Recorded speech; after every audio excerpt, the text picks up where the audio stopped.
jaring dengan perpustakaan nasional. Ayo mengakses perpustakaan STIK, layanannya sudah digital. Tepuk tangan untuk kita semua. Assalamualaikum warahmatullahi wabarakatuh. Salam, Om Swastiastu, Namo Buddhaya, salam kebajikan dan selamat siang. Yang terhormat Ketua Sekolah Tinggi Ilmu Kepolisian, Bapak Inspektur Jenderal Polisi, Dr. Andes Yasin Hanafi MSI. Yang terhormat rekan saya Pak Adrianus, rekan satu alma mater. Yang terhormat Ibu Dr. Vita sebagai moderator, dan Bapak Ibu sekalian baik yang hadir langsung di Lounge Adi Pradana Sekolah Tinggi Ilmu Kepolisian maupun yang hadir secara virtual. Banyak teman-teman kami, Pak Ketua, yang hadir juga dari perpustakaan sekolah, perpustakaan perguruan tinggi, perpustakaan khusus, dan perpustakaan umum seluruh Indonesia dari Sabang sampai Merauke. Melengkapi apa yang tadi disampaikan oleh Bapak Kepala Perpustakaan Nasional, tentu saja saya harus menyampaikan bahwa Perpustakaan Nasional adalah lembaga pemerintah non-kementerian yang langsung berada di bawah Presiden. Jadi kita menyebut sebagai suatu lembaga, jadi istilah kementerian lembaga, Perpustakaan Nasional adalah lembaga. Bapak Ibu sekalian, jadi kita ketahui bahwa salah satu tujuan negara Kesatuan Republik Indonesia didirikan adalah diantaranya adalah memajukan kesejahteraan umum dan mencerdaskan kehidupan bangsa. Ini yang menjadi core business daripada Perpustakaan Nasional. Lanjut. Tidak kurang 9 undang-undang yang terkait dengan urusan perpustakaan. Pertama adalah Undang-Undang Nomor 43 Tahun 2007 tentang perpustakaan, kemudian Undang-Undang Nomor 20 Tahun 2003 tentang Sistem Pendidikan Nasional, Undang-Undang Nomor 3 Tahun 2017 tentang perbukuan, kemudian Undang-Undang Nomor 6 Tahun 2014 tentang desa, Undang-Undang Nomor 28 Tahun 2014 tentang hak cipta, kemudian Undang-Undang Nomor 23 Tahun 2014 tentang pemerintahan daerah. Kemudian ini terkait dengan Pak Adrianus sebagai Komisioner Ombudsman, Undang-Undang Nomor 25 Tahun 2009 tentang pelayanan publik. Kemudian juga ada Undang-Undang Nomor 5 Tahun 2017 tentang pemajuan kebudayaan. Dan terakhir adalah Undang-Undang Nomor 13 Tahun 2018 tentang serasi ungkapan karya cetak dan karya rekam. Lanjut. Bapak Ibu yang kami hormati, sesuai dengan Undang-Undang Nomor 43 Tahun 2007 tentang perpustakaan, bahwa tugas Perpustakaan Nasional adalah melaksanakan tugas pemerintahan di bidang perpustakaan dan memiliki 6 fungsi. Yang pertama adalah sebagai perpustakaan pembina, di mana Perpustakaan Nasional membina semua jenis perpustakaan yang ada di wilayah Indonesia, baik perpustakaan sekolah.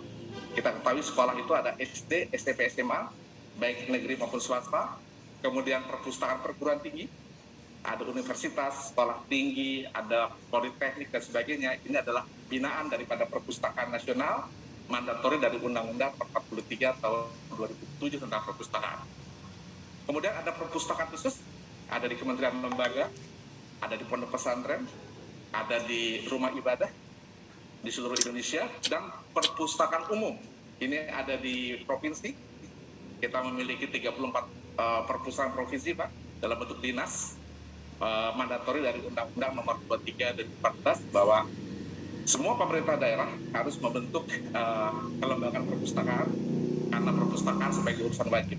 Jadi alhamdulillah dari 34 provinsi kita sudah membentuk 34 dinas perpustakaan. Kemudian dari 514 kabupaten kota, sampai saat ini ada sekitar 14 kabupaten kota yang masih belum membentuk dinas perpustakaan sebagai mandatori. Dan ini kita bersama-sama dengan Kemdagri terus mendorong supaya terbentuknya dinas perpustakaan. Karena tugas kita sama, tugas kami di Perpustakaan Nasional maupun tugas teman-teman di Dinas Perpustakaan Provinsi dan Dinas Perpustakaan Kabupaten Kota juga diantaranya adalah membina semua jenis perpustakaan yang ada di wilayah. Fungsi yang kedua adalah sebagai perpustakaan penelitian, di mana Perpustakaan Nasional menyediakan fasilitas penelitian. berbagai subjek ilmu pengetahuan. Kemudian sebagai perpustakaan pelestarian, di mana perpustakaan nasional melestarikan semua khasanah budaya bangsa. Tidak heran kalau kita memiliki koleksi sejak abad ke-16 untuk koleksi dalam bentuk monograf. Jadi perjalanan Tom Pires dari Eropa ke Asia Tenggara, di mana disebutkan di situ ada beberapa kerajaan-kerajaan. Ini tersimpan di perpustakaan nasional. Namun sebelum itu kita juga memiliki koleksi naskah kuno dari negara Kertagama. Itu menceritakan Hayam Wuruk pada masa pemerintahannya dan Gajah Mada sebagai mahapatinya. Kemudian juga ada naskah Panji, kemudian naskah Kayak Diponegoro, dan Ila Galigo. Jadi naskah kuno yang ada di perpustakaan nasional. Kemudian yang keempat adalah sebagai perpustakaan rujukan, di mana menyediakan referen semua ilmu pengetahuan.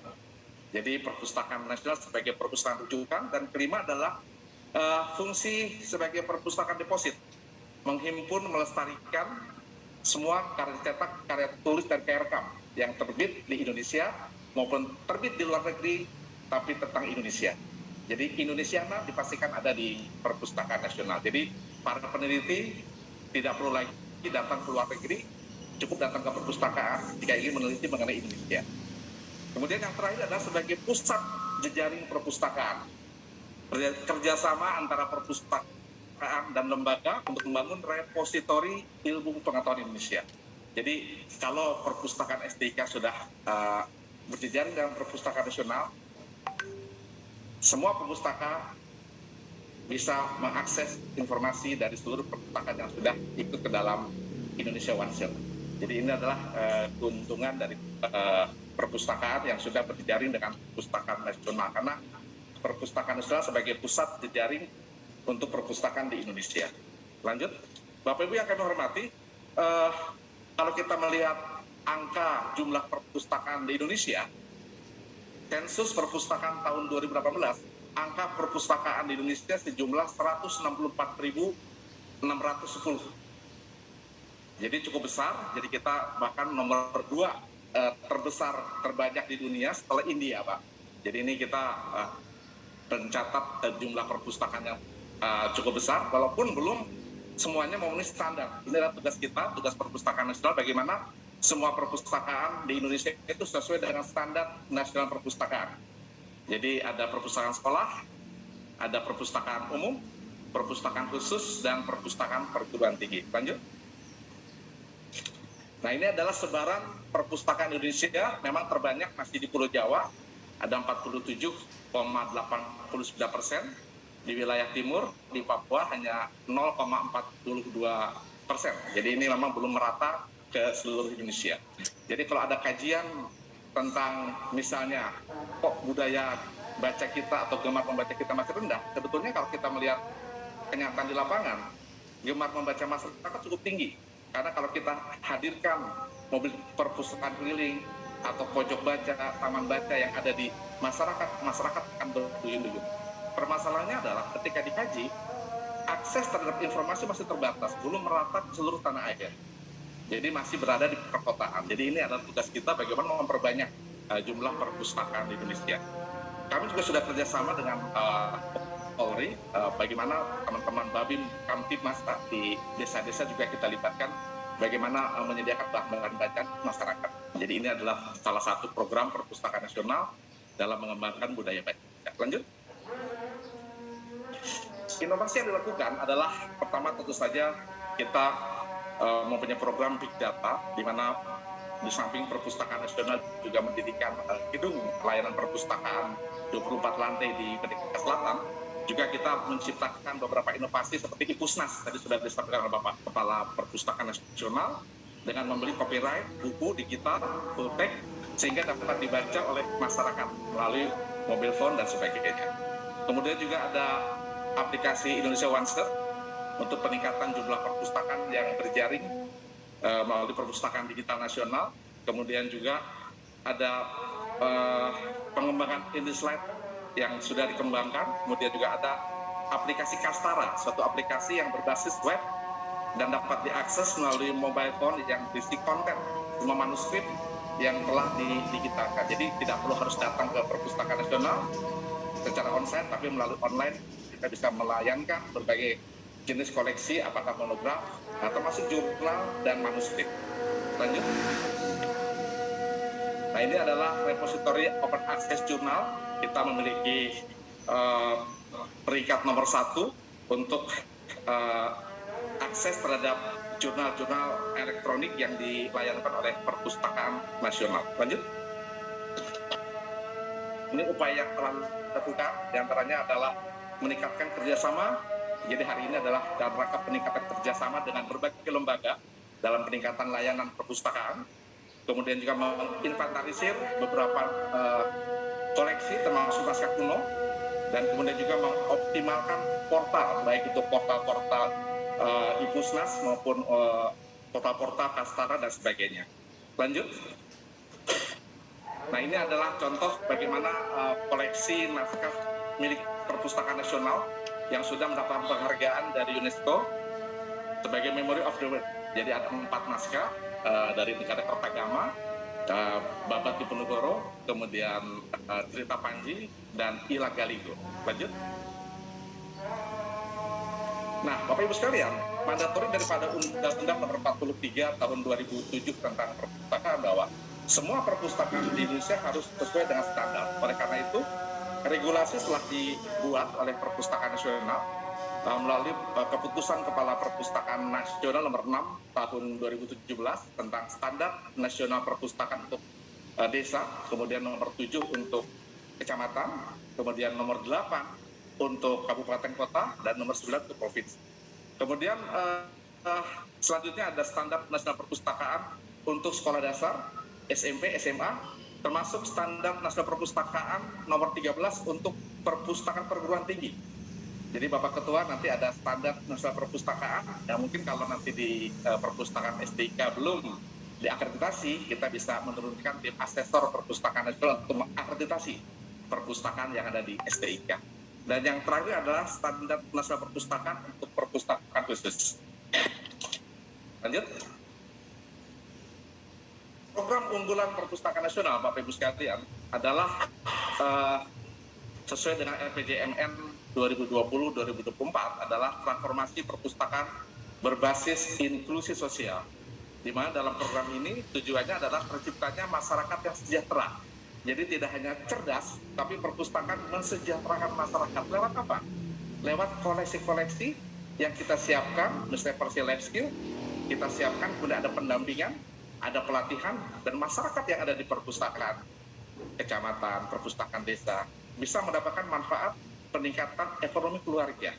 Nanti ada beberapa contoh sebagai dampak dari program ini, dan tujuannya adalah meningkatkan kualitas layanan perpustakaan, kemudian meningkatkan penggunaan layanan oleh masyarakat sesuai dengan kebutuhan masyarakat, membangun komitmen dan dukungan stakeholder untuk transformasi perpustakaan yang berkelanjutan. Jadi ini penting bagaimana Perpustakaan Nasional bersama-sama dengan Perpustakaan Provinsi, Kabupaten Kota, Perpustakaan Desa, dengan seluruh lapisan masyarakat, termasuk CSR dari beberapa perusahaan untuk membantu pengembangan perpustakaan berbasis inklusi sosial. Lanjut.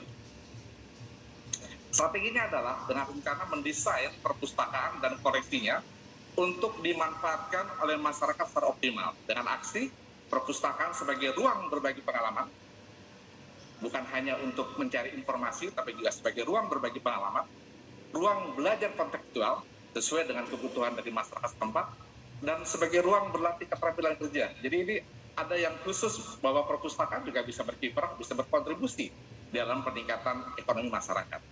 Dengan indikator tentu saja adalah peningkatan layanan perpustakaan, peningkatan pelibatan masyarakat dalam kegiatan perpustakaan, peningkatan ekspos media. Mengapa? Karena kalau kegiatannya bagus tapi tidak ada ekspos media juga tidak akan diketahui oleh masyarakat. Dan peningkatan jumlah kemitraan. Jadi perlunya kemitraan baik dengan Kementerian Lembaga di pusat, di provinsi dengan dinas-dinas di Polda, di Polres, dan Polsek, kemudian juga dengan TNI dan juga dengan dunia usaha. Lanjut.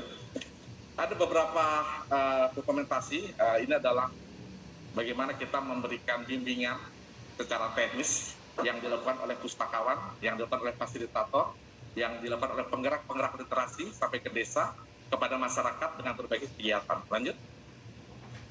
Ini adalah pelibatan masyarakat, di mana masyarakat semua terlibat, baik itu tokoh agama, tokoh masyarakat, termasuk dunia usaha. Lanjut.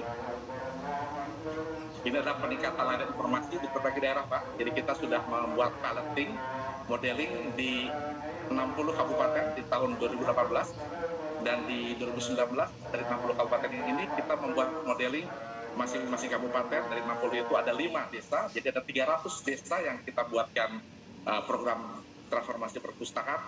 Dan di tahun 2020 ini kita meningkat ke 100 kabupaten yang lain.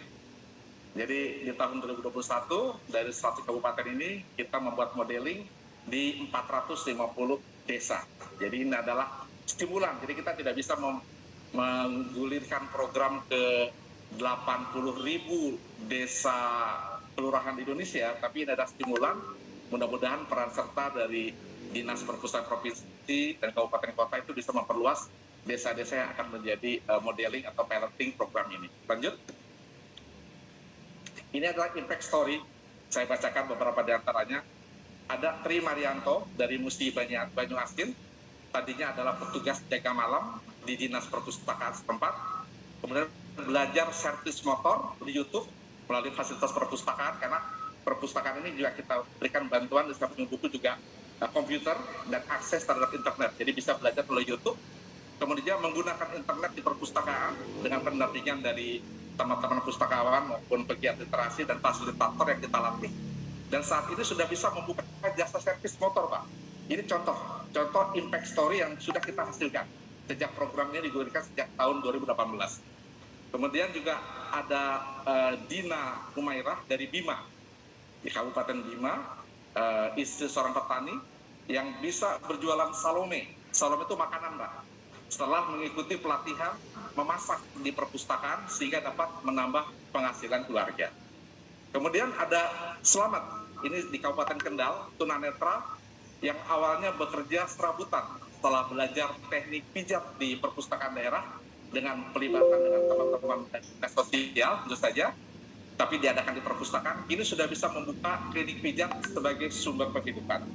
Jadi ini adalah contoh-contoh bagaimana perpustakaan nasional mempunyai program prioritas nasional yang didukung oleh teman-teman Bappenas dengan program transformasi perpustakaan berbasis inklusi sosial. Mudah-mudahan ini bisa terus bergulir sehingga semua kabupaten kota di Indonesia bisa mendapatkan piloting atau modeling dari program transformasi perpustakaan berbasis inklusi sosial. Apa hubungannya dengan digital? Semuanya sudah kita berikan bantuan melalui sarana prasarana komputer dan akses internet. Jadi artinya masyarakat juga bisa mengakses melalui media-media sosial yang ada di fasilitas yang diberikan oleh Perpustakaan Nasional. Terima kasih, kurang lebihnya mohon maaf. Wassalamualaikum warahmatullahi wabarakatuh. Ya, terima kasih Pak Beni. Bagaimana kita dengarkan bersama tadi tentang bagaimana impact story dari perpustakaan.